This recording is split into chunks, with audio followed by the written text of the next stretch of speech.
We're joining on Live from Paris by Allyson Stewart-Allen. She's an award-winning international business consultant, and she joins us from Nottingham in the UK. Very good to have you with us on France 24, Allyson. France has become certainly the first country in Europe to introduce this tax. Is it likely that other countries in the continent will follow in its footsteps? Yes, it definitely is. The UK, Spain, Italy are all looking, in fact, at introducing versions of a digital tax.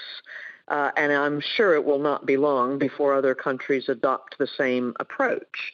And the business case that they're making is that if a company is benefiting from the hard work and brain power of its workers in that country, then it should also reflect in tax terms its, a share of its sales that also accrue back to that country rather than to a holding company in a lower tax country within the EU, which is exactly what's happening now with Amazon, for example.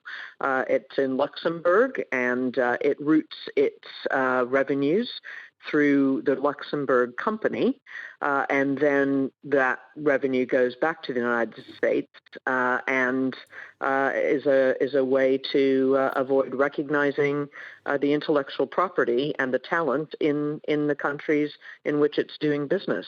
Allyson, let's shift the focus to the US if we can. Donald Trump hasn't exactly been known to evade a game of tit for tat. There are reports that there could be tariffs imposed on everything from French wine to cars. Yes, I'm sure such threats will prevail and continue. But ultimately, I think the challenge of any leader, whether in the political world or the business world, is to know when to hold your nerve.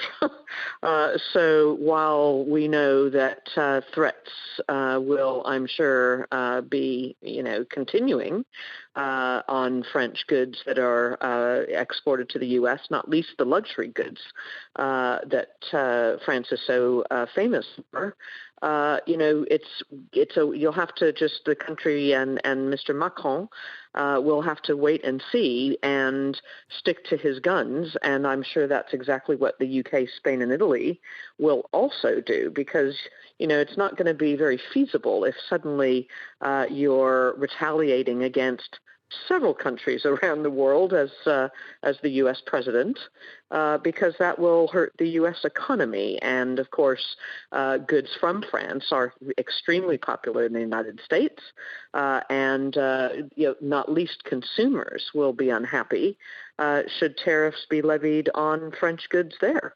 Allyson, lastly, would you agree with the assessment that these latest developments potentially bring US-France relations to a new low? I don't think so. I think, diplomatic ties and the shared history between France and the U.S. Mean that while there are intermittent relationship strains, and we know that happens in every country with its important trading partners, the more important perspective is the longer-term one. So while this might be a short-term, discomfort for the leaders in both countries, ultimately in the longer term, that's what really counts. Allyson Stewart-Allen, on that note, thank you so much for your analysis and for speaking to us here on France 24.